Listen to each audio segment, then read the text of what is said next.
स्वागत है, अभिनंदन है आप सभी का आपके अपने YouTube channel path IAS academy के इस ऑनलाइन प्लेटफॉर्म पर।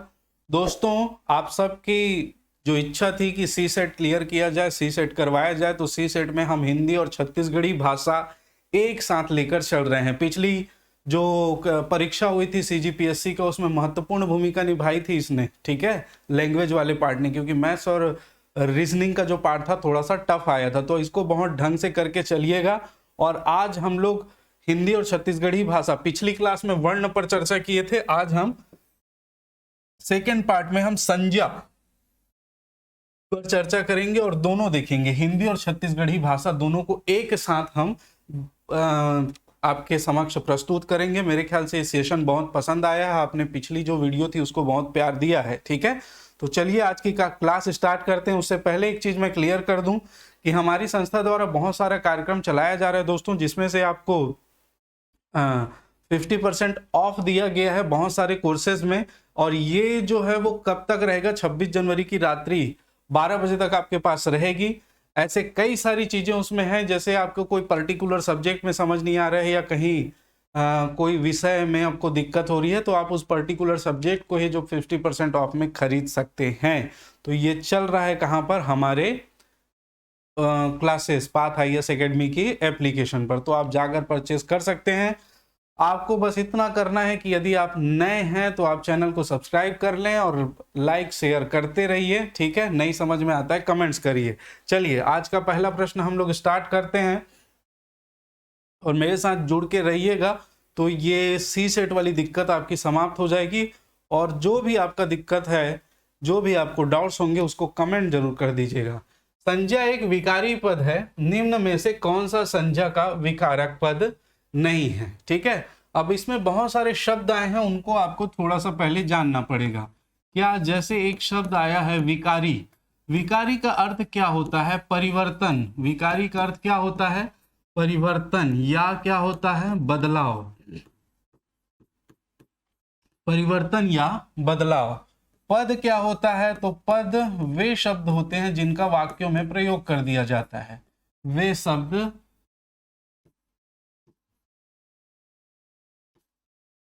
जिनका वाक्य में प्रयोग हुआ है, उसे क्या कहते हैं हम? उसे हम कहते हैं पद, ठीक है। ये दो चीज तो आप समझिएगा। अब विकारी का मतलब परिवर्तन या बदलाव। किस में बदलाव? शब्दों में बदलाव। तो वे शब्द जो लिंग वचन काल कारक पुरुष के अनुसार बदलते हैं, उन्हें हम विकारी शब्द कहते हैं, ठीक है। विकारी शब्द कैसे कहते हैं?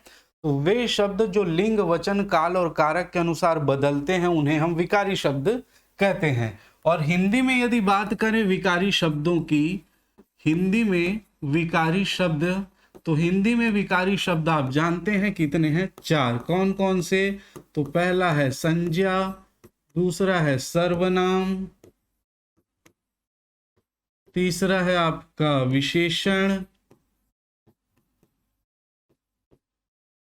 और चौथा है आपका क्रिया, ठीक है। मैं ये शब्द जैसे जैसे आते जाएंगे वैसे वैसे आपको क्लियर करवाते जाऊंगा। आज चूंकि हमको बात करनी है संज्ञा की, तो यहां पर हम केंद्रित रहेंगे संज्ञा में।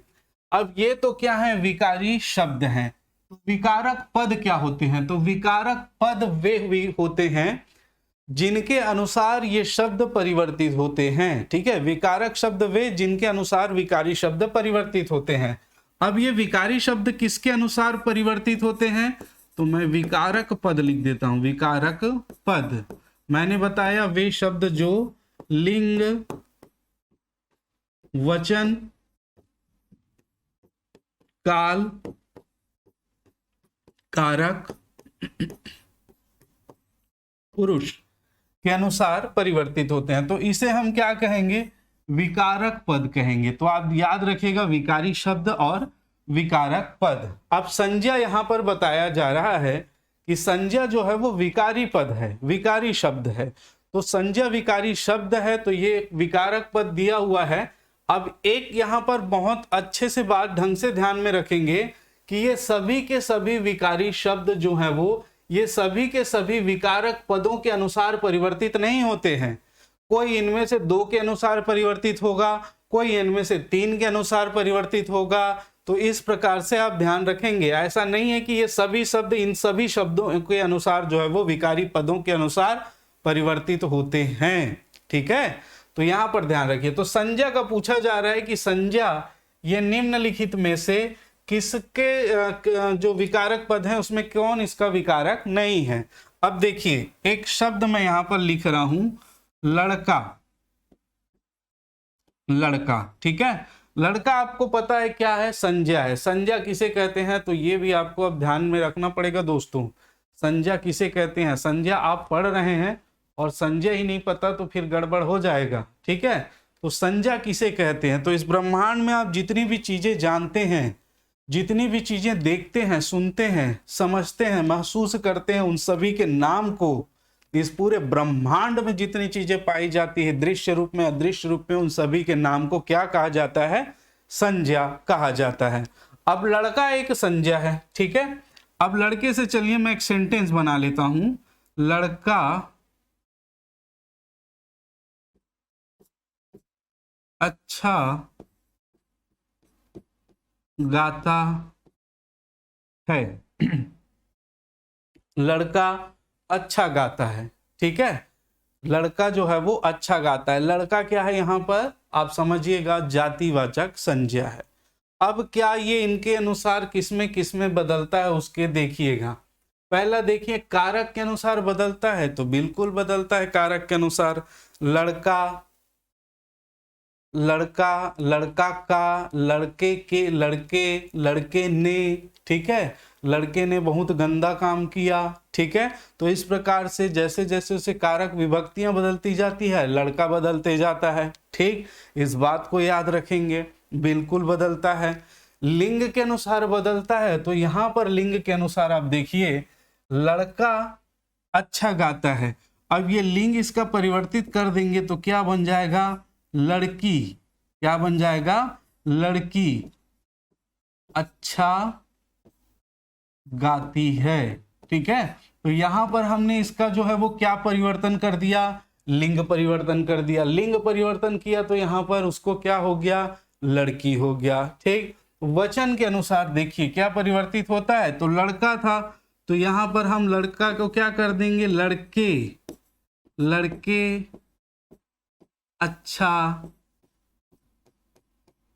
गाते हैं। ठीक है, तो यहां पर हमने इसका वचन बहुवचन बना दिया। लड़का एक वचन में था, उसका हमने बहुवचन बना दिया। तो बहुवचन में बनाया तो लड़का का क्या हो गया, लड़के हो गया, बदलता है बिल्कुल। यहां काल के अनुसार बदलता है क्या, देखिए, लड़का अच्छा गाता है, लड़का अच्छा गाता था, लड़का अच्छा गाता रहेगा, लड़का अच्छा गाता है। ठीक, तो हमने इसको तीनों फॉर्म में देख लिया। वर्तमान काल, लड़का अच्छा गाता है। भूतकाल, लड़का अच्छा गाता था। भविष्य काल, लड़का अच्छा गाता रहेगा। तो क्या काल परिवर्तित करने से लड़का में कोई परिवर्तन आ रहा है क्या, नहीं आ रहा है। ठीक है, काल को परिवर्तित करने से लड़का में कोई परिवर्तन आ रहा है क्या, नहीं आ रहा है। और इसको आप ढंग से ध्यान रखेंगे, बहुत बढ़िया प्रश्न पूछा गया है। तो संज्ञा के विकारक पद, संज्ञा जो है वो कारक के अनुसार, लिंग के अनुसार और वचन के अनुसार परिवर्तित होती है, काल के अनुसार परिवर्तित नहीं होती है। और यही हमारे प्रश्न का उत्तर होगा। लड़का जो है वो परिवर्तित नहीं होगा काल के अनुसार। तो संज्ञा का जो विकारक पद है वो काल नहीं है, बाकी सभी के अनुसार लड़का मतलब संज्ञा जो है वो परिवर्तित होती है। इस बात को आप ध्यान रखिएगा। ठीक है, चलिए, पहले ही प्रश्न में करीब 25 प्रश्न यहां से बन सकते हैं। मैंने पहले ही बताया कि हमारा जो ये क्लास होगा वो गागर में सागर भरने वाली क्लास होगी। नेक्स्ट प्रश्न, क्वेश्चन नंबर 2, मोटे को बुलाओ, वाक्य में रेखांकित पद है। पहले ही बाल में 6 और सेकंड में भी 6। ये बहुत डीप का प्रश्न है दोस्त। मोटे को बुलाओ वाक्य में रेखांकित पद है, क्या ये विशेषण है, क्या ये सर्वनाम है, क्या ये संज्ञा है, क्या ये क्रिया है। ठीक है, तो आप देखिए मोटा क्या है दोस्तों, मोटा विशेषण है। क्या है, विशेषण है। मोटा तो विशेषण है भाई, है ना। जैसे बोलते हैं ना मोटा लड़का, मोटे लड़के, तो मोटा मोटे कर दो, क्या है ये विशेषण है ना। और ये विशेषण है और इसीलिए आप विशेषण लगा देंगे, और विशेषण लगा देंगे तो ये हो जाएगा गलत। क्यों गलत हो जाएगा, क्योंकि आप देखिए मोटे को बुलाओ, है ना, मोटे को बुलाओ मतलब वो मोटा उसका एक नाम सूचक कर रहा है। क्यों, क्योंकि यहां पर देखिए हम अगर इसके साथ कारक विभक्ति का प्रयोग कर देंगे विशेषण वाचक शब्दों के साथ, बहुत ढंग से और बहुत मोस्ट इंपॉर्टेंट नियम करके इसको आप याद रखिएगा कि जब भी हम विशेषण वाचक शब्दों के साथ कारक विभक्तियों का प्रयोग कर देते हैं तो वह संज्ञा का कार्य करती हैं, वह संज्ञा की भूमिका निभाती हैं। ठीक है, जैसे वह लड़की सुंदर है तो हम लड़की की विशेषता बता रहे हैं कि वह लड़की सुंदर है। अब मैं यहां कहूं कि दया का भाई सुंदर है, अब आप सब ने तारक मेहता देखा होगा, तो दया बहन का भाई सुंदर है तो ये क्या उसकी सुंदरता को बता रहा है, वहां पर उसके नाम को बता रहा है। तो मोटा विशेषण जहां पर भी देखो तो आपको वाक्य को समझना पड़ेगा कि वाक्य कैसा है, उसके अनुसार आप शब्दों को निर्धारित करेंगे। पहला, यदि विशेषण शब्दों के साथ विभक्ति चिन्ह का प्रयोग हुआ है, कारक चिन्ह का प्रयोग हुआ है, तो वहां पर वो संज्ञा का कार्य करेंगे, विशेषण का नहीं। तो यहां पर सही आंसर होगा संज्ञा। क्या होगा, संज्ञा। क्लियर है, मेरे ख्याल से आप सभी को समझ में आया होगा। दोस्तों मैं पानी पी लेता हूं, आज बहुत प्यास लग रही है, गर्मी भी बढ़ गई है। हाँ चलिए, हाँ कोई डाउट होगा तो क्वेश्चन करेंगे आप लोग। नेक्स्ट क्वेश्चन नंबर 3, संज्ञा के संबंध में प्रिंटिंग मिस्टेक है, ये निम्न है दोस्तों, निम्न में से कौन सा कथन असत्य है, और ये व्यक्ति है ना। व्यक्तिवाचक संज्ञाएं सामान्यतः अनित्य होती हैं परंतु जातिवाचक संज्ञाएं नित्य होती हैं। जातिवाचक संज्ञाओं को बदला जा सकता है परंतु व्यक्तिवाचक संज्ञाओं को नहीं। व्यक्तिवाचक संज्ञाएं अनंत होती हैं परंतु जातिवाचक संज्ञाएं एक होती हैं। व्यक्तिवाचक संज्ञाएं अर्थहीन होती हैं तथा जातिवाचक संज्ञाएं सदैव सार्थक हुआ करती हैं। अब यहां पर देखिए एक एक स्टेटमेंट को देखते हैं। व्यक्तिवाचक संज्ञाएं सामान्यतः अनित्य होती हैं, ठीक है।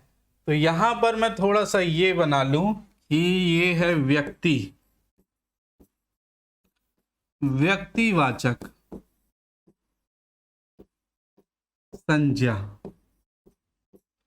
और ये है आपका जातिवाचक संज्ञा।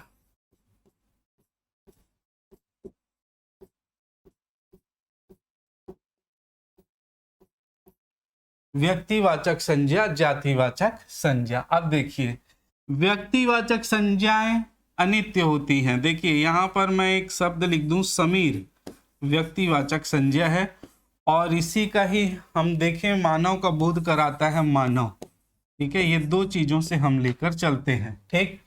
व्यक्तिवाचक संज्ञाएं हमेशा सामान्यतः अनित्य होती है। देखिए समीर किसी लड़के का नाम है दोस्तों, ठीक है। अनित्य मतलब वो हमेशा नहीं रहती हैं, ठीक है। अब समीर किसी लड़के का नाम है और आप जानते हैं कि जब इस शरीर की मृत्यु हो जाएगी जिसका नाम समीर है तो ये समीर का अस्तित्व भी समाप्त हो जाएगा, है ना। इसका मतलब ये अनित्य है, बिल्कुल सही बात है।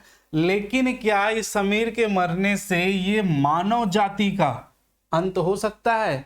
मानव शब्द खत्म हो जाएगा क्या? मानव जातिवाचक जो संज्ञा है उसका अंत हो जाएगा क्या? क्या मानव ही नहीं बचेंगे?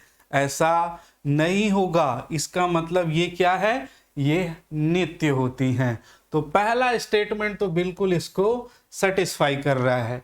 नेक्स्ट देखें, जातिवाचक संज्ञाओं को बदला जा सकता है परंतु व्यक्तिवाचक संज्ञाओं को नहीं। तो ये बिल्कुल जस्ट विपरीत बात बोला जा रहा है दोस्तों, विपरीत बात बोला जा रहा है। जातिवाचक संज्ञाओं को बदला जा सकता है, नहीं बदला जा सकता। व्यक्तिवाचक संज्ञाओं को बदला जा सकता है।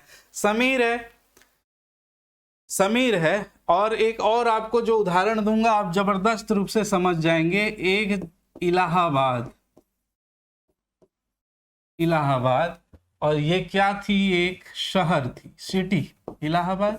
ठीक है, अब देखिए समीर को अपना नाम बदलना है, कुछ नहीं है, कोर्ट में जाके एफिडेविट देगा कि आज से मुझे किसके, ब्रूसली, जो भी नाम आपको रखना है, आदित्य के नाम से जाना जाए। 3 महीने में सब थोड़ा स्टार्टिंग में अटपटा लगेगा लेकिन धीरे धीरे ये आदित्य बन जाएगा समीर। क्लियर है? तो क्या मानव को भी बदला जा सकता है? क्या मानव को आज से पहाड़ के नाम से जाना जाए? संभव है। बदला जा सकता है संज्ञा को? नहीं बदला जा सकता है। ठीक है, तो इसको ध्यान रखेंगे। इलाहाबाद व्यक्तिवाचक संज्ञा, इसका नाम बदल दिया गया है, प्रयागराज के नाम से जाना जाएगा और ये जाना जा रहा है। धीरे धीरे इलाहाबाद खत्म हो जाएगा। तो क्या शहर को भी बदला जा सकता है? क्या शहर को आज से गांव के नाम से, रायपुर गांव के नाम से जानेंगे? ऐसा होगा? नहीं होगा। ठीक है, तो ये जस्ट उल्टा है, जस्ट विपरीत है, मतलब ये बिल्कुल गलत है और असत्य कथन छांटना था और यही हमारा असत्य कथन होगा। क्लियर है? बहुत बढ़िया। चलो नेक्स्ट, व्यक्तिवाचक संज्ञाएं अनंत होती हैं परंतु जातिवाचक संज्ञाएं एक होती हैं। जी नहीं, व्यक्तिवाचक संज्ञाएं अनंत होती है, बिल्कुल बिल्कुल व्यक्तिवाचक संज्ञाएं अनंत होती हैं परंतु जातिवाचक संज्ञाएं एक होती हैं। ठीक है, देखिए जैसे आप ले लीजिए नदियों के नाम, तो आप देखेंगे गंगा, जमुना, सरस्वती और भी बहुत सारी नदियां, महानदी, शिवनाथ नदी, कई सारी नदियां, तो ये व्यक्तिवाचक संज्ञाएं हैं। लेकिन उसके लिए हम एक शब्द का प्रयोग करते हैं जाति में, नदी। तो नदी को हम और बोल सकते हैं क्या? नदी का और कुछ हो सकता है क्या? नदी जो है वो जातिवाचक संज्ञा है लेकिन ये एक ही होंगी। ठीक है, पूरे नदियों को हम एक ही नदी के नाम से ही संबोधित करेंगे। ठीक है, इसलिए व्यक्तिवाचक संज्ञाएं, अब समीर, सुरेश, राम, खोरबारा, दुकालू, जो भी है, मंडावी, फलाना, ढिमका, सब व्यक्तिवाचक संज्ञा। लेकिन हम मानव को बदल सकते हैं क्या, या व्यक्ति को बदल सकते हैं क्या? इनके लिए हमने एक शब्द प्रयोग किया व्यक्ति, तो व्यक्ति को बदला जा सकता है? नहीं। ठीक, वैसे ही हमने बहुत सारी सिटीज हैं, इलाहाबाद, रायपुर, भिलाई, दुर्ग, उज्जैन, जयपुर, इंदौर आदि, वो अलग अलग सिटी हैं, लेकिन शहर को हम बदल सकते हैं क्या? शहर को नहीं बदल सकते। इसका मतलब व्यक्तिवाचक संज्ञाएं अनंत होती हैं परंतु जातिवाचक संज्ञाएं एक होती हैं। ठीक है, व्यक्तिवाचक संज्ञाएं अर्थहीन होती हैं जबकि जातिवाचक संज्ञाएं सदैव सार्थक होती हैं। जैसे व्यक्तिवाचक संज्ञाएं हम लोग देखेंगे, एक नाम आपको लिख रहा हूं, सत्यवान। ठीक है, क्या जिसका नाम सत्यवान है वो हमेशा सत्य ही बोलता है, सत्य ही आचरण करता है, ये जरूरी है? तो आज के डेट में बिल्कुल भी जरूरी नहीं है। आपने देखा होगा, आप व्यक्ति जो है अपने नाम के अनुरूप जो कार्य नहीं करता है। ठीक है, तो व्यक्तिवाचक संज्ञाएं अर्थहीन होती है, उनका कोई अर्थ नहीं होता है। हालांकि होता है, लेकिन हम यदि व्यापकता की दृष्टि से बात करें तो जैसे मोहन नाम है, मोहन, तो वो जरूरी नहीं है कि वो जग को मोहने वाला हो, समझ रहे हैं? लेकिन जातिवाचक संज्ञाएं हमेशा सार्थक होती हैं, जैसे मानव, जैसे नदी, एक सार्थक शब्द है, नदी का ही द्योतक है मानव, मनुष्य जाति का ही द्योतक है, पुस्तक, पूरे बुक का पुस्तक जाति का द्योतक है। तो वे शब्द क्या होती हैं, सार्थक होती हैं। और वहीं पे हम पुस्तक की बात करें, प्रतियोगिता दर्पण है ना, तो क्या वो प्रतियोगिता के लिए दर्पण का काम करती हैं वास्तविक में? प्रतियोगिता किरण क्या उसके लिए उसका काम करती हैं वास्तविक में? तो ये यथार्थ रूप में संभव नहीं है, और ये जो है वो क्या है, अर्थहीन हुआ करती हैं। इसका कभी भी अर्थ परिवर्तित हो सकता है, ठीक है, कई सारे अर्थ। लेकिन जब पुस्तक की बात करें तो पुस्तक अपना अर्थ स्वयं देती है। पुस्तक मतलब पुस्तक जिसमें कुछ लिखा हुआ है, जिसमें लिए आपके लिए ज्ञान की बातें हैं। तो बहुत सारे लोगों को ये डिटेल थोड़ा सा समझ में नहीं आएगा, लेकिन इस प्रकार के प्रश्न अब पूछे जा रहे हैं, ठीक। और मैंने बहुत अच्छे से इसको समझाया है, आप फिर से रिवाइंड करिए और पूरा स्टेटमेंट सुनिए, और कहीं दिक्कत होता है तो फिर से बताइए, हम उस पर चर्चा कर लेंगे, ठीक है। तो इसको आप ध्यान रखिएगा। चलिए, मेरे ख्याल से आपको समझ में आ गया, और इसका हमारा आंसर क्या होगा, ऑप्शन बी। ऑप्शन बी इसका सही आंसर होगा, असत्य कथन छांटना था, ठीक। आगे बढ़ते हैं, क्वेश्चन नंबर 4, ऐरावत में कौन सी संज्ञा है? देखिए प्रश्न आएगा भी इस प्रकार से तो बहुत बढ़िया वाला आएगा। ऐरावत, ऐरावत हाथी का नाम है दोस्तों, ठीक है। ऐरावत किसका नाम है? हाथी का। और किसका हाथी का? तो इंद्र का जो वाहन है उसका नाम, उसका हाथी जो वाहन है उसका नाम है ऐरावत, ठीक है। अब ऐरावत हाथी को यदि हम देखें तो हाथी जो है वो जातिवाचक संज्ञा में आता है, तो ऐरावत को भी क्या जातिवाचक संज्ञा में आना चाहिए? तो बिल्कुल नहीं आना चाहिए दोस्तों, क्योंकि ऐरावत केवल एक विशेष हाथी का नाम है। जब समुद्र मंथन किया गया दोस्तों, तो समुद्र मंथन में जब हीरे निकले बहुत सारे, तो उसमें एक जो नगीना हीरा था वो ऐरावत भी था, तो वो जो निकला है उसी का ही नाम ऐरावत है, और किसी हाथी को ऐरावत नहीं बोलते हैं। तो केवल सिंगुलर नंबर है, और जब हम कोई भी वस्तु के बारे में सोचते हैं और हमारा दिमाग केवल सिंगल नंबर पर रुक जाता है, स्थिर हो जाता है, उसके अलावा और कुछ भी नहीं दिखाई देता, तो वो व्यक्तिवाचक संज्ञा होती है। तो यहाँ पर ऐरावत की बात करें तो ऐरावत जो है वो व्यक्तिवाचक संज्ञा होगी, ना कि जातिवाचक। लेकिन हाथी जो है वो बिल्कुल जातिवाचक संज्ञा होगी। हाथी क्या होगी? जातिवाचक संज्ञा होगी, ठीक। चलो आगे चलते हैं। स्वतंत्रता के बाद सरदार ने रियासतों का संविलियन कराया। वाक्य में सरदार शब्द किस संज्ञा का उदाहरण है? देखिए बहुत बढ़िया बढ़िया प्रश्न है। स्वतंत्रता के बाद सरदार ने रियासतों का संविलियन कराया, वाक्य में सरदार जो शब्द है वो कौन सी संज्ञा है? अब यहां पर देखेंगे सरदार कौन सी संज्ञा है, तो सरदार आपको पता है, सरदार तो जाति है सरदारों की। सरदार कई प्रकार के सरदार, जाति सूचक शब्द है सरदार, ठीक है। पंजाबी लोग अधिकतर यूज करते हैं सरदार, है ना। तो यहां पर हम बात करें सरदार जातिवाचक है, लेकिन याद रखिएगा कि वाक्य में प्रयोग के आधार पर आप देखेंगे और अधिकतर उस किसी भी जातिवाचक शब्द के साथ ने का प्रयोग किया है तो वो व्यक्तिवाचक ही होगा। देखिए स्वतंत्रता के बाद सरदार ने रियासतों का संविलियन कराया, तो यहां पर सरदार से आपको स्पष्ट नहीं हो रहा है कौन सा सरदार है? स्पष्ट हो रहा है कि नहीं? ये सरदार वल्लभ भाई पटेल के बारे में बात कर रहे हैं, ठीक है। तो क्योंकि उन्हीं ने संविलियन कराया था, और किसी सरदार के बारे में बात नहीं कर रहे हैं, है ना, ठीक है। समझिएगा, अगर सरदार आपको एक सिंगुलर नंबर में दे दिया जाए, देखिए बहुत ढंग से समझेंगे, सरदार दे दिया जाए और पूछा जाए कि ये कौन सी संज्ञा का उदाहरण है, आप इसको बिल्कुल जातिवाचक संज्ञा लिखिए। क्या लिखेंगे? जातिवाचक संज्ञा। लेकिन अगर वाक्यों में प्रयोग किया है तो ढंग से ध्यान रखेंगे कि आप किसके बारे में बात किया जा रहा है। यहां पर सरदार देखिए, सरदार, ठीक, तो सरदार में किसी पर्टिकुलर एक सरदार के बारे में आपका ध्यान जा रहा है क्या? नहीं जा रहा है। इसका मतलब ये सरदार जो है वो जातिवाचक है।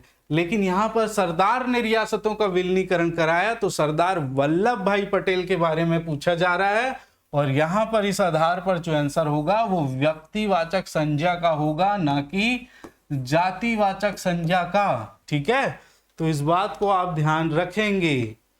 चलिए, मेरे ख्याल से स्पष्ट रूप से ये क्लियर हो गया। आगे बढ़ें। नेक्स्ट क्वेश्चन नंबर 6, निम्न में से कौन सी भाववाचक संज्ञा का निर्माण विशेषणवाचक शब्द से नहीं हुआ है? ये छत्तीसगढ़ी का है, आप सोचिए। निम्न में से कौन सी भाववाचक संज्ञा का निर्माण विशेषणवाचक शब्द से नहीं हुआ है?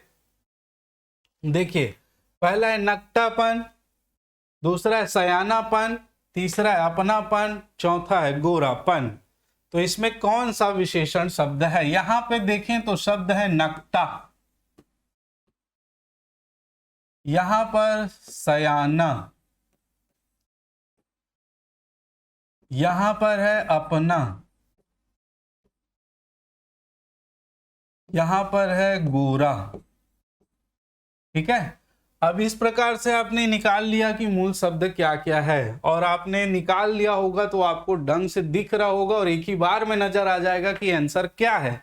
लेकिन नजर नहीं आ रहा है तो मैं नजर दिलवा देता हूं आपको। ठीक, देखिए, नकटा टूरा, छत्तीसगढ़ी में प्रयोग करते हैं नकटा। नकटा मतलब जेका नाक कटा गे है। ठीक है, अब नकटा टूरा तो महुल का है मोट डोकरी दाई है कि नकटा छरस रहते हैं एकदम दतेर, इधर पैसा मांगा और नहीं दे तो डोकरी दाई चिल्ला एकदम नकटा हो गया है ना। बार बार समझाए नहीं समझा, मतलब जेका नाक कटा गे सुरपनखा के रिश्तेदारी समझे कैसे करवे। नकटा, नकटा टूरा, तो टूरा का विशेषता बता रहा है कि टूरा क्या है, नकटा है, तो ये विशेषण हुआ। सयाना, आदमी, आदमी सयाना हो गया है। सयाना व्यक्ति, व्यक्ति सयाना हो गया है, तो व्यक्ति या आदमी की विशेषता बता रहा है। अपना को छोड़ दो, गोरा, गोरा लइका, लइका का है गोरा है, तो लइका की विशेषता बता रहे हैं। लेकिन ये अपना जो है दोस्तों, ये अपना विशेषण शब्द नहीं है, ये सर्वनाम शब्द है। कौन सा शब्द है? सर्वनाम शब्द है। और यहां पर प्रश्न क्या पूछा है? विशेषणवाचक शब्द से नहीं हुआ है। ये सभी भाववाचक संज्ञाएं हैं क्योंकि इसमें पन प्रत्यय लगा हुआ है, और इसमें से जो है वो अपनापन सर्वनाम शब्द से बनने वाली भाववाचक संज्ञा है, न कि विशेषण से। बाकी तीनों जो है वो विशेषण से बनने वाली भाववाचक संज्ञाएं हैं। क्लियर है? चलो आगे, क्वेश्चन नंबर 7, दरबार में कौन सी संज्ञा है? दरबार व्यक्तिवाचक संज्ञा, जातिवाचक संज्ञा, भाववाचक संज्ञा, समूहवाचक संज्ञा। देखिए, अब आप इसको बहुत ढंग से समझेंगे। दरबार में कौन सी संज्ञा है? दरबार, पहली बात देखो कि दरबार कई सारे दरबार हो सकते हैं। राजा का दरबार है, ठीक है, और आप कह सकते हैं प्रजा का अपना दरबार है। ग्राम पंचायत में देखें तो सरपंच का दरबार है। ठीक है, तो ऐसे कई प्रकार के दरबार हो सकते हैं। राष्ट्रपति का अपना अलग दरबार है, प्रधानमंत्री का अपना अलग दरबार है। ठीक, तो ये दरबार कई प्रकार के हैं, इसका मतलब ये जातिवाचक है। लेकिन दरबार में क्या होता है? सबसे पहले लोगों का समूह। दरबार क्या है? लोगों का समूह।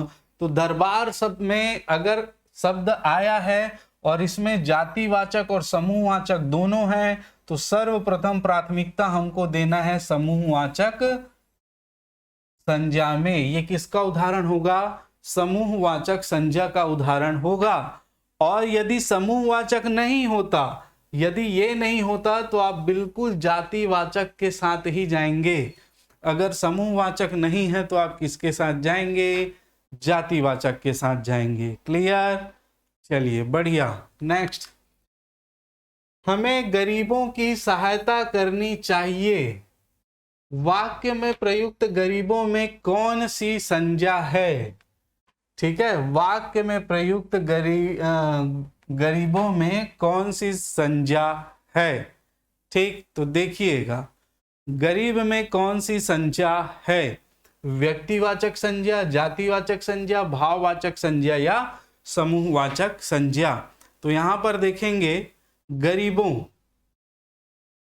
सबसे पहले शब्द किससे बना है? गरीब। गरीब शब्द यदि देखें दोस्तों तो ये एक विशेषण शब्द है, विशेषण। जैसे मैं एक शब्द वाक्य लिखूं कि राम गरीब है, तो ये राम की क्या बता रहा है? विशेषता बता रहा है। क्या है? राम गरीब है। ठीक है, राम क्या है दोस्तों? गरीब। यहां पर ये क्या है? विशेषण है। ठीक है, क्या है ये? विशेषण है। और यहीं से एक शब्द बनता है गरीबी, बहुत ढंग से समझेंगे, गरीबी। ठीक, तो ये गरीबी क्या है? तो ये भाववाचक संज्ञा है। गरीबी क्या है? भाववाचक संज्ञा। ठीक है, लेकिन यहां पर देखिए हमें गरीबों की सहायता करनी चाहिए। ठीक है, गरीबी भाववाचक संज्ञा, यहां पर गरीबों की बात हो रही है। और जब भी हम भाववाचक संज्ञा वाले शब्द को बहुवचन में प्रयोग कर देते हैं तो वे, बहुत ढंग से समझिएगा, भाववाचक संज्ञा वाले शब्दों को हम बहुवचन में प्रयोग कर देते हैं तो वे क्या बन जाती हैं? जातिवाचक संज्ञा बन जाती है। हमें गरीबों की मदद करनी चाहिए। ठीक, अब गरीबों की मतलब गरीब कई प्रकार के हो सकते हैं, है ना। जैसे जो भीख मांगने वाले गरीब हैं या जो मेहनत मजदूरी करने वाले, तो इनको हम कई कैटेगरी में बांट सकते हैं। तो हमें गरीबों की मदद करनी चाहिए। तो गरीबों की मदद में यहाँ पर गरीबों में जो संज्ञा शब्द होगा वो जातिवाचक संज्ञा का उदाहरण बनेगा। किसका? जातिवाचक संज्ञा। बल्कि गरीबी जो है वो भाववाचक संज्ञा होगी। गरीबी क्या होगी? भाववाचक संज्ञा। गरीब बनेगा विशेषण, लेकिन गरीबों में हो जाएगा जातिवाचक संज्ञा। तो इस प्रकार से आप पूरी तरह से इसको क्लियर करते हुए ध्यान रखेंगे। ठीक है, चलिए आगे चलते हैं अगले प्रश्न की ओर। क्वेश्चन नंबर 9, तरिया शब्द में कौन सी संज्ञा है? तरिया, तरिया, तरिया मतलब छत्तीसगढ़ी शब्द है तरिया। तरिया काला किथन हमन? तालाब ला। ठीक है, तरिया काला किथन जी? तालाब ला। तो तरिया में कौन सी संज्ञा है बताएंगे दोस्तों। तरिया में कौन सी संज्ञा है? बहुत ढंग से अच्छे से पता होगा आपको। तरिया में जातिवाचक संज्ञा है। कौन सी संज्ञा है? जातिवाचक। क्योंकि तरिया कई प्रकार के हो सकता है। जैसे मुरेज गांव में देखबे तो आमा तरिया, टोनही तरिया, बड़े तरिया, छोटे तरिया, ठाकुर तरिया, फलाना तरिया, तो वो क्या है? कई प्रकार के तरिया हैं। तो तरिया तालाब की भी जाति है। बड़ा तालाब, छोटा तालाब, मंझला तालाब, हामा तालाब, जाम तालाब, कई सारे तालाब। ठीक, तो इसकी जाति, इसलिए ये क्या होगा? जातिवाचक संज्ञा का उदाहरण होगा। और वहीं पर यदि कह दिया जाए कि आमा तरिया, आमा तरिया में कौन सी संज्ञा है, तो आप ध्यान रखेंगे आमा तरिया बोल दिया या किसी तरिया विशेष का नाम ले दिया तो वो व्यक्तिवाचक संज्ञा आ जाएगा। तरिया विशेष का नाम ले दिया, जिसे बड़े तरिया भी काफी फेमस, कुम्हारी बड़े तरिया घूमेल गे रहे हो अभी, है ना, बीच में घूमे बर जात होगा, संडे वनडे के सब भीड़ लगे रही थे मनवारे वहां पे, है नी। तो वो जो है वो व्यक्तिवाचक संज्ञा आ जाएगा। उसका बड़े तरिया से तात्पर्य बड़े उसकी विशेषता नहीं बता रहा है, अब उसका नाम हो गया है बड़े तरिया, है ना। ठीक है, जैसे अभी ठगड़ा बांध भी प्रचलन में है ना, तो उसको भी ध्यान रखेंगे। चलिए, तो इसको मेरे ख्याल से समझ गए आप लोग। अगला प्रश्न, क्वेश्चन नंबर 10, निम्न में से भाववाचक संज्ञा का उदाहरण है। भाववाचक संज्ञा देखिए कौन सी है? चैत, परसा, संसो, कोरी। चैत, परसा, संसो, कोरी। यहां पर देखेंगे चैत, चैत बैसाख आषाढ़ सावन जेठ भादो वाला चैत, मतलब ये छत्तीसगढ़ी में साल का नाम है। छत्तीसगढ़ी में जो साल है वर्ष के नाम है, के नाम। तो ये सारे क्या हो जाएंगे? व्यक्तिवाचक संज्ञा होंगे। क्या होंगे? व्यक्तिवाचक। यहां पर परसा फूल है, परसा क्या है? फूल। परसा का फूल आता है ना, परसा का पेड़ होता है तो परसा का फूल, है ना। तो ये जो है वो क्या होंगे? ये होंगे जातिवाचक संज्ञा। क्या हो जाएंगे? जातिवाचक संज्ञा। ठीक। यहां पर बात करें कोरी। कोरी मतलब 20 का समूह। क्या हो जाएगा? कोरी मतलब 20 का समूह। तो 20 का समूह अब क्या हो गया? 20 का समूह तो समूहवाचक संज्ञा। यहां संसो देखिए, संसो का जो अर्थ होता है वो चिंता। संसो करना मतलब चिंता करना। ते भारी संसो करथस वो, तो लइका बर, है ना। तो वो संसो मतलब क्या है? चिंता करना। तो यहां पर चिंता करना, चिंता जो है वो क्या होगा? भाववाचक संज्ञा का उदाहरण होगा, और यही हमारा जो है वो आंसर होगा, भाववाचक संज्ञा। ठीक, चलो अगले प्रश्न की ओर चलें। 11वां, विशेषण से निर्मित भाववाचक संज्ञा है। विशेषण से निर्मित भाववाचक संज्ञा। विशेषण देखिए, बैगई, ये किससे निर्मित है? बैगा शब्द से। बैगा होता है, उससे बना है बैगई। चतुर, चतुर से बना है चतुरई। लहुटना से बना है लहुटई, और मितान से बना है मितानी। अब ये देखिए ये किस किस से बना है? तो विशेषण से निर्मित। बैगा जो है वो जातिवाचक संज्ञा है, और जातिवाचक संज्ञा से भाववाचक संज्ञा बना है, तो ये तो हो नहीं सकता। चतुर है विशेषण, विशेषण से निर्मित पूछा जा रहा है, तो ये विशेषण से निर्मित है, बिल्कुल यही हमारा आंसर हो सकता है। लहुटना, लहुटना क्रिया है, और इस क्रिया से बना है लहुटई, तो क्रिया से बना है। मितान, मितानी बना है मितान से, यहां पर काट दो। मितानी किससे बना है? मितान।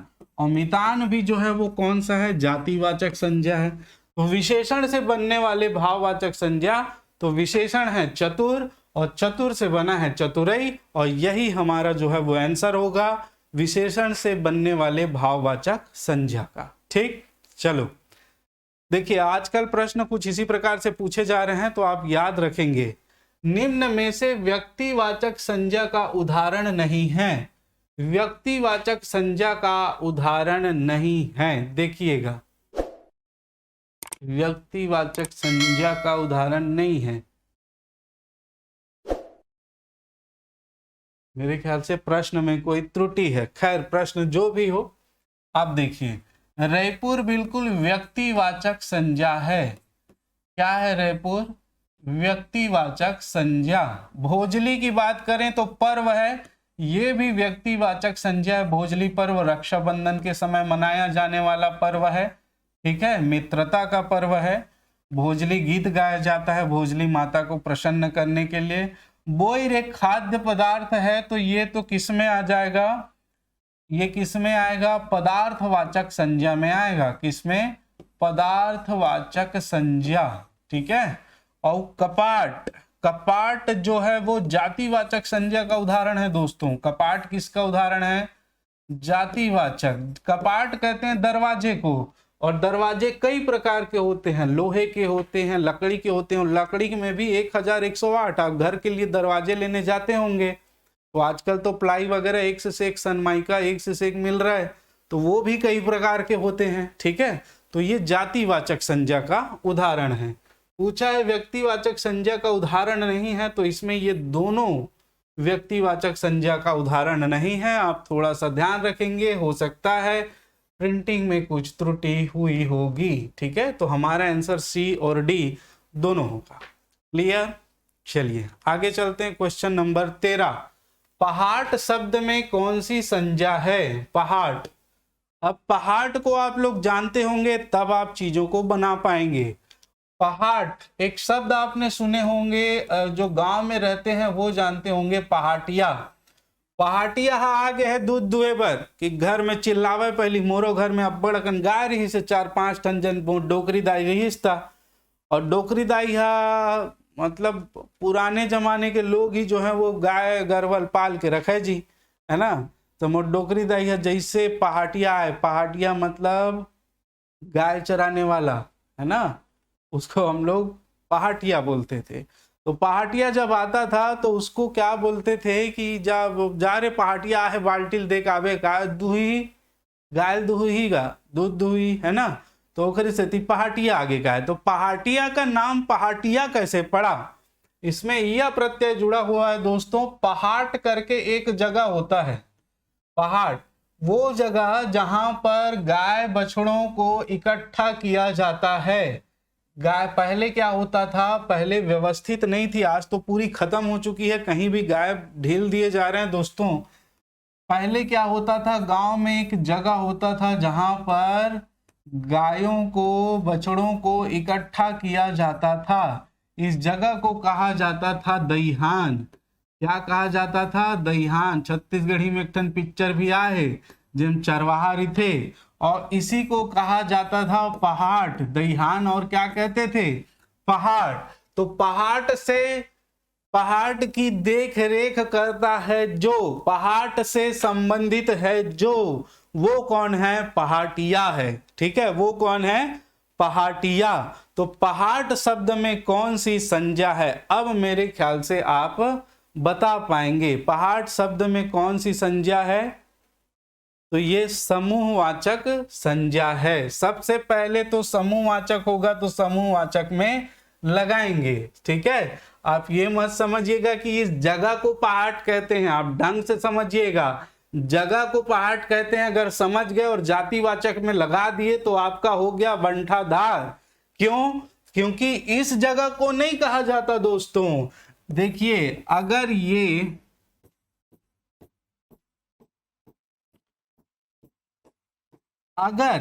इस जगह में गाय बैल भैंस को इकट्ठा नहीं किया जाता और ये जगह ऐसे कोरा होता तो ये पहाट नहीं कहलाएगा।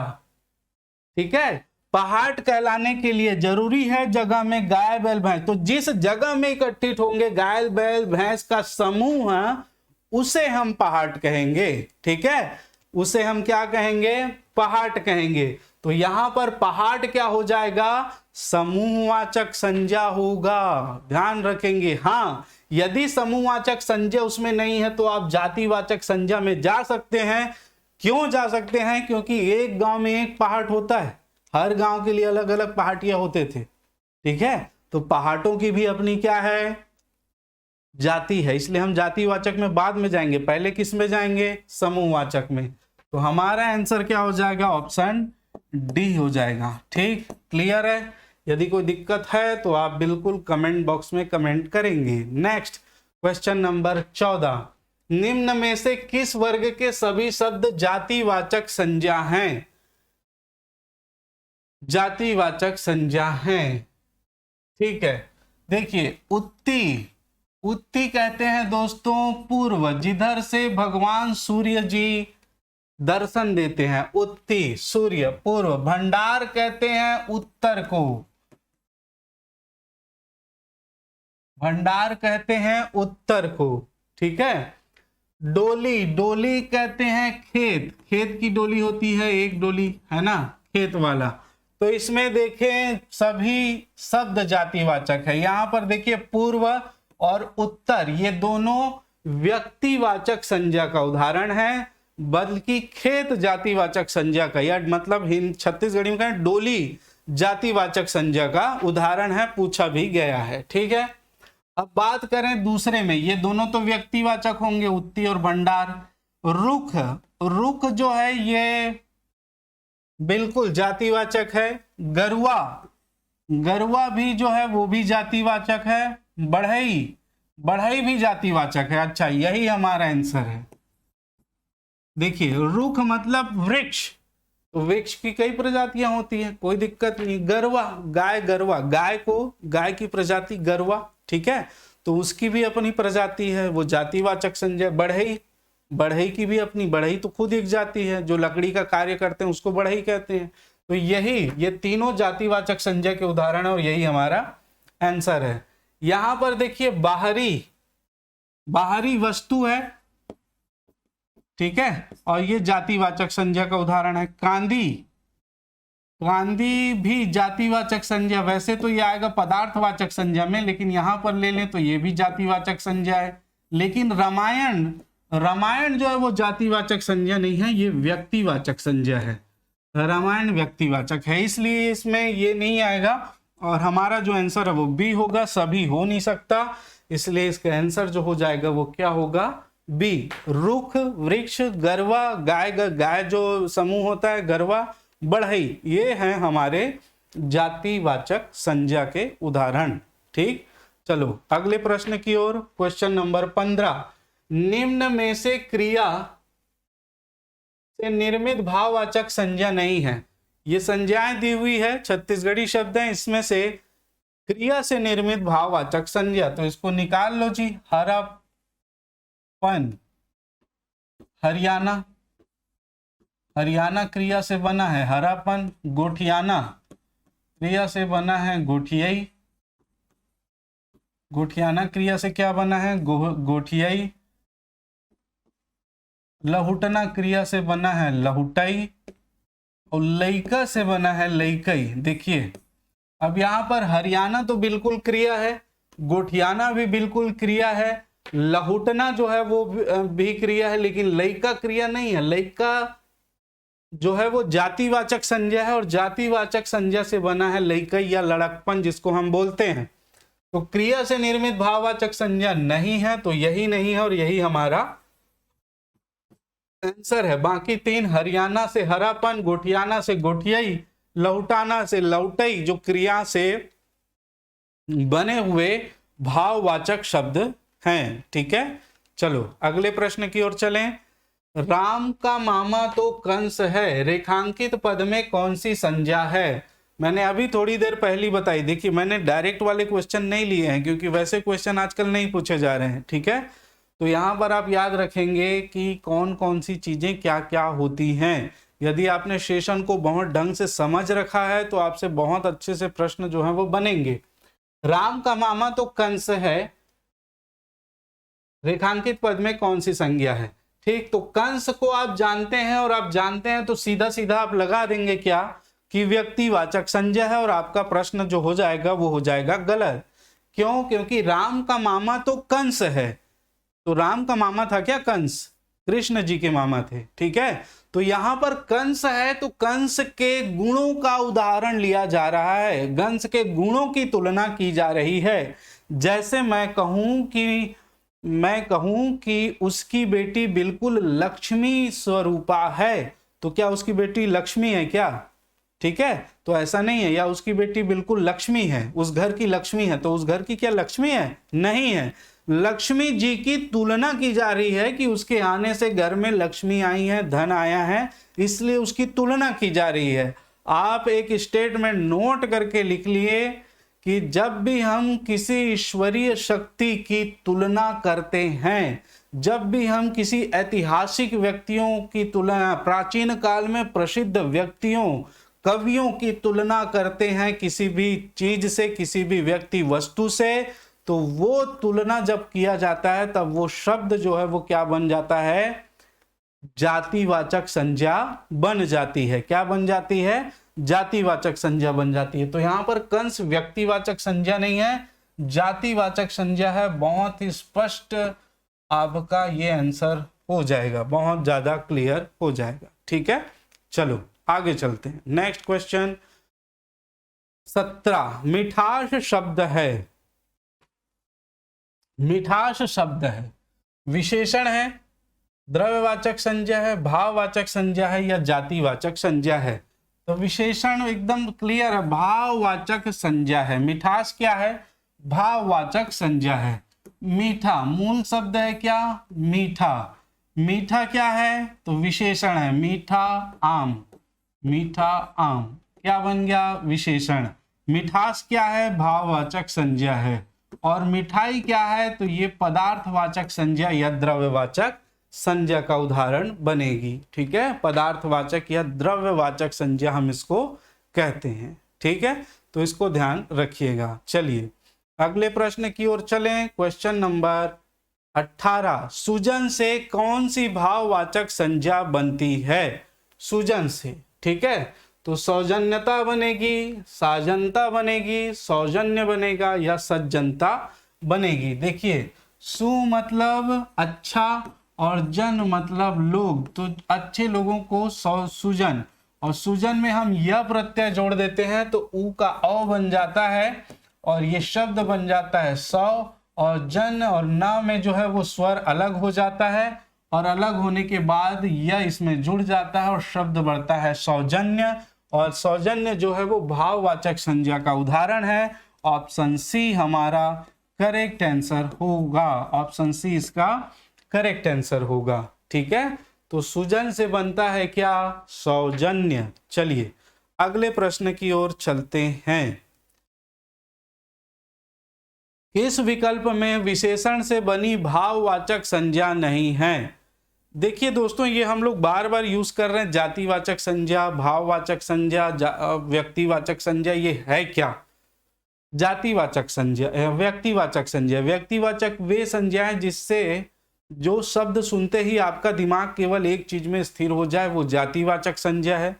उस जैसी बहुत सारी पूरी की पूरी उसकी जाति का बोध हो तो जातिवाचक संज्ञा है। ठीक है, ये दो तो आप डिफरेंस याद रखेंगे। इसके अलावा हम बात करें द्रव्य या पदार्थवाचक संज्ञा, तो इस ब्रह्मांड की जितने भी खाने पीने की चीजें हैं, वस्तुएं हैं, जितने भी कपड़े लत्ते, आभूषण, जीन्स वगैरह हैं, है ना, पैंट वगैरह हैं, या आपके खनिज पदार्थ हैं, वो सभी पदार्थवाचक संज्ञा है। समूहवाचक संज्ञा एकदम सिंपल है, समूह का जहां पर बोध हो, जोथा, झोरफा, झुंड, परिवार, संसद, सभा, समिति, ये सभी क्या है, समूह का बोध करा रही हैं, तो ये समूहवाचक संज्ञा है।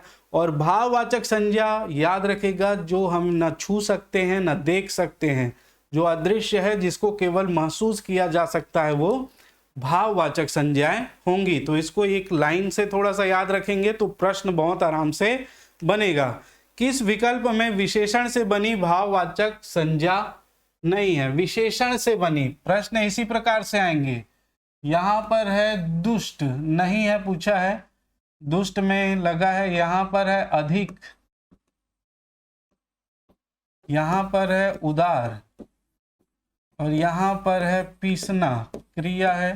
तो यहां देखिए दुष्ट व्यक्ति विशेषण है, बिल्कुल विशेषण है।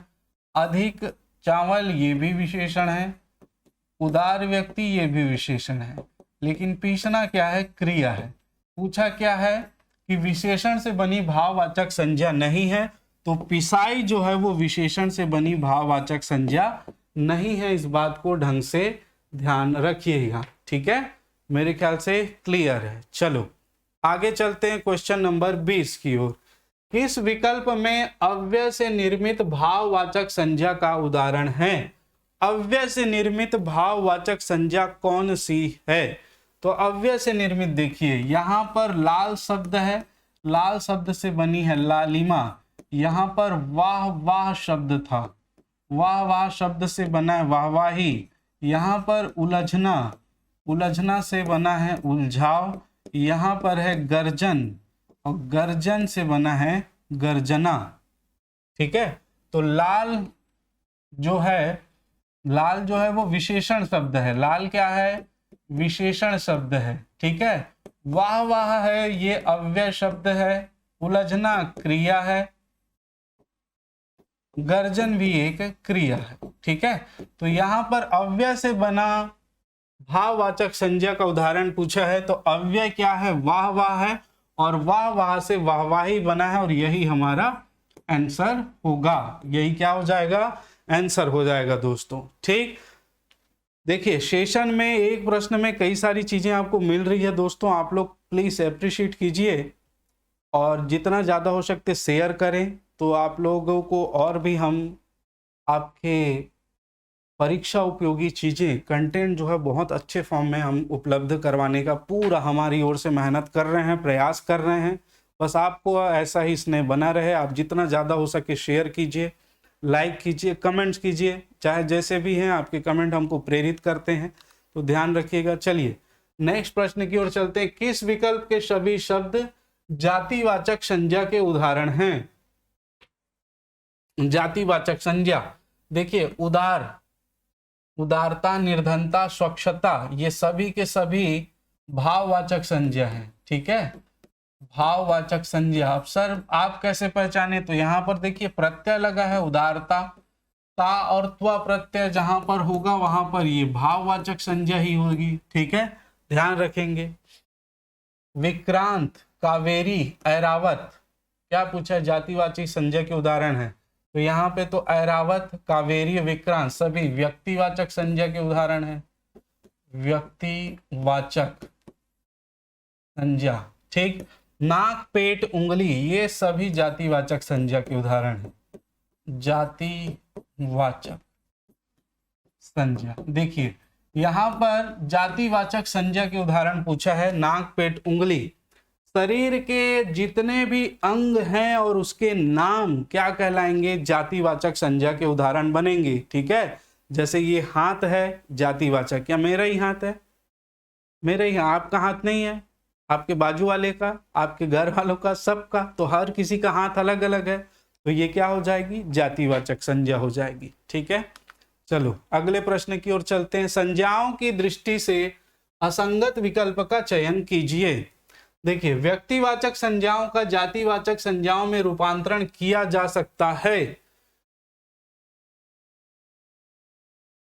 बिल्कुल किया जा सकता है। व्यक्तिवाचक संज्ञाओं का जातिवाचक संज्ञाओं में रूपांतरण किया जा सकता है, अभी हम लोगों ने थोड़ी देर पहले देखा था। ठीक है, जब हम किसी ऐसे ऐतिहासिक व्यक्ति की तुलना कर देते हैं, देखिए आपको ये समझ नहीं आएगा, मैं लिख देता हूं और दोनों को स्पष्ट कर देता हूं। ठीक,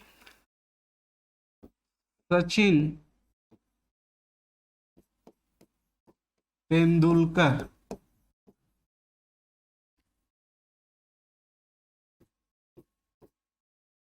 अच्छा क्रिकेट खेलते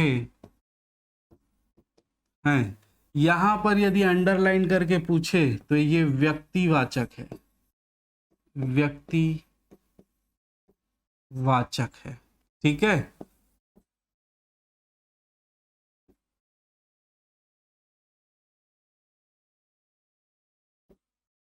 आज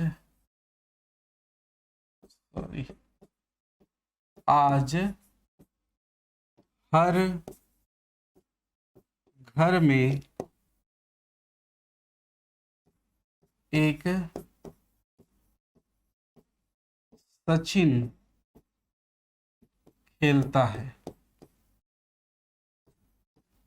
अब यहां पर सचिन मतलब सचिन तेंदुलकर नहीं, सचिन तेंदुलकर के गुणों की तुलना की जा रही है। आज हर घर में एक सचिन तेंदुलकर खेलता है, जानते हो सब घर में क्रिकेट का चस्का, बैट बॉल लेके शुरू हो जाते हैं। तो यहां पर इसके गुणों की तुलना हर घर में है, तो सचिन की जाति हो गई ना, उसके गुणों की तुलना की जा रही है, तो ये जातिवाचक संज्ञा होगी। या आप जैसे क्या, जैसे रावण, राम ने रावण को मारा, रावण व्यक्तिवाचक संज्ञा, आज हर घर में एक रावण मिल जाता है, तो वहां पर रावण व्यक्ति नहीं, अब जातिवाचक संज्ञा। तो व्यक्तिवाचक संज्ञाओं को जातिवाचक में रूपांतरित किया जा सकता है।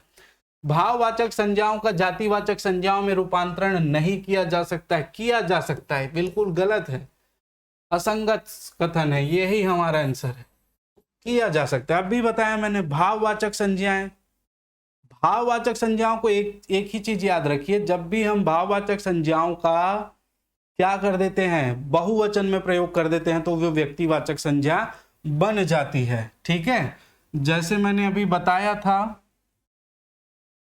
गरीबी छोड़ो, गरीबी छोड़ो, लंबा, ठीक है, लंबा क्या है, भाववाचक संज्ञा है। अब यहां पर कर दें लंबाइयां, जैसे दूरी, दूरियां, कठिन, कठिनाइयां, तो ये दूरी, लंबी, कठिन, ये सब क्या है, भाववाचक संज्ञा है।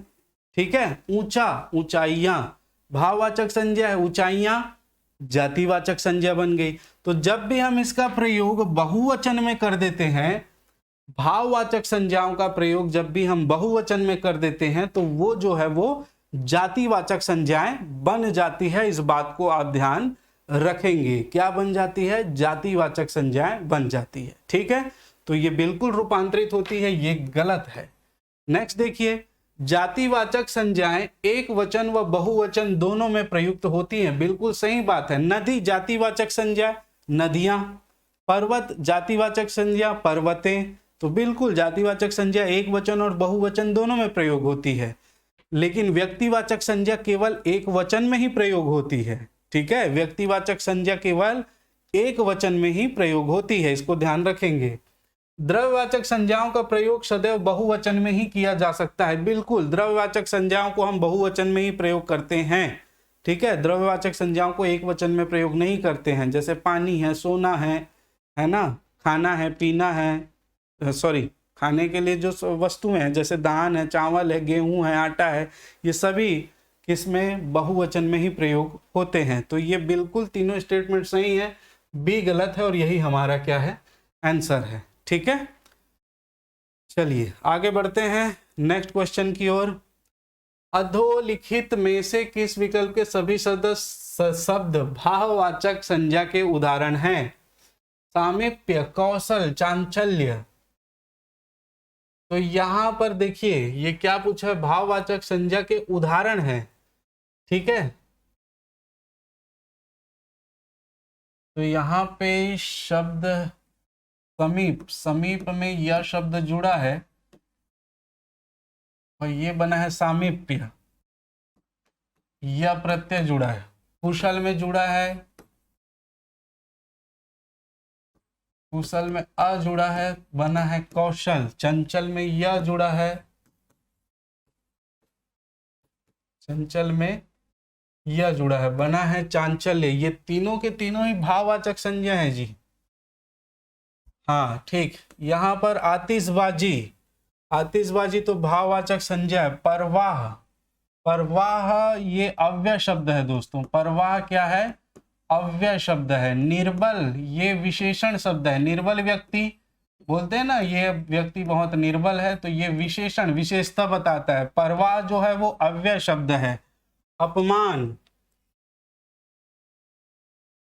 अपमान तो जातिवाचक है। मुरझाना, मुरझाना क्रिया है, मुरझाना क्या है, क्रिया है। ठीक है, और ये भी जातिवाचक है। शैशव जातिवाचक है। सुध, सुखद ये विशेषण है। सुखद क्या है, विशेषण है। धूमिल भी विशेषण है। ठीक है, तो ये चूंकि ये इन जो है शब्दों में सभी के सभी शब्द नहीं है, कई तो में अव्यय है, कई में क्रिया और कई सामने विशेषण शब्दों का प्रयोग हुआ है। तो जिसमें सभी शब्द भाववाचक संज्ञा है वो केवल एक ही है। ऑप्शन ए हमारा करेक्ट आंसर हो जाएगा और यही इसका आंसर होगा। ठीक है, चलिए अगले प्रश्न की ओर चलें। महाविद्यालय में 10 छात्रों ने मिलकर 20 पौधे लगाए, उक्त वाक्य में जातिवाचक संज्ञा शब्द है। तो महाविद्यालय संज्ञा है, छात्र, पौधे या उक्त सभी, आंसर क्या होगा? तो इस प्रकार के प्रश्न ध्यान रखेंगे। महाविद्यालय भी संज्ञा है, छात्र भी जातिवाचक संज्ञा, महाविद्यालय भी जातिवाचक संज्ञा, पौधे भी जातिवाचक संज्ञा है, और सिर्फ संज्ञा पूछा है तो उक्त सभी जो है वो संज्ञा के उदाहरण हैं। ये सभी के सभी क्या हैं, संज्ञा के उदाहरण हैं, इसको ध्यान रखिएगा। ठीक है, चलिए आज का अंतिम प्रश्न ले लेते हैं। आपका भी बहुत ज्यादा समय लग रहा है, मैं चाह रहा हूं कि इतने कम समय में जितना आपको दे सकें। असंगत विकल्प को पहचानिए। जैसे देखिए, निजता सर्वनाम से निर्मित भाववाचक संज्ञा, बिल्कुल सही, निज सर्वनाम है और सर्वनाम से ता प्रत्यय जुड़ा हुआ है। मैंने बताया ता प्रत्यय जुड़ेगा तो भाववाचक संज्ञा बन जाएगा और ये सर्वनाम से निर्मित भाववाचक संज्ञा है। रोगिणी संज्ञा से निर्मित भाववाचक, संज्ञा से निर्मित विशेषण। रोग बिल्कुल ठीक है, ये भी बिल्कुल ठीक है। रोग से इन्हीं प्रत्यय जुड़ के क्या बना, रोगिणी बना, तो ये विशेषण शब्द है ना। शक्तिशाली विशेषण से निर्मित भाववाचक संज्ञा है। शक्तिशाली, देखिए शक्ति, शक्तिशाली व्यक्ति खुद ही विशेषण है। ये शक्तिशाली शब्द ही क्या है दोस्तों, विशेषण है। क्या है, विशेषण है। ठीक है, शक्तिशाली व्यक्ति बोलते हैं ना, वो बहुत शक्तिशाली है। ठीक है, यहाँ के प्रधानमंत्री बहुत शक्तिशाली है, मोदी जी बहुत शक्तिशाली हैं, तो शक्तिशाली तो खुद एक विशेषण है। तो ये भाववाचक संज्ञा तो है ही नहीं, ठीक है, ये क्या है, भाववाचक संज्ञा है ही नहीं। बल्कि यदि हम देखें तो शक्ति, शक्ति ये भाववाचक संज्ञा है, ये क्या है, भाववाचक संज्ञा है, और इसमें शब्द जुड़ा है, प्रत्यय जुड़ा है शाली, तो ये जो हो जाता है शक्तिशाली, विशेषण शब्द बन जाता है, ठीक है। नेक्स्ट हम बात करें, ये है सतत,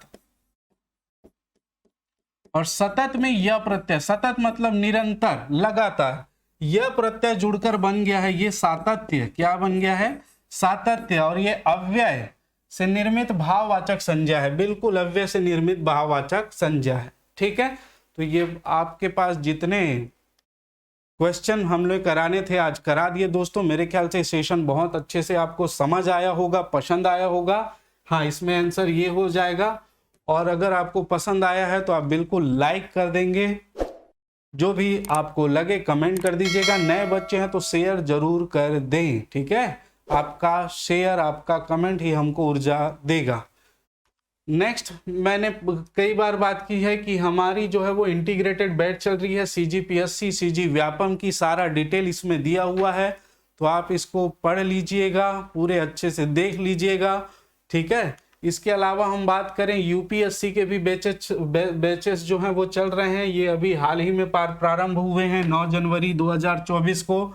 इसके भी पूरे डिटेल आपको मिल जाएंगे PDF में, तो ये भी पढ़ लीजिएगा।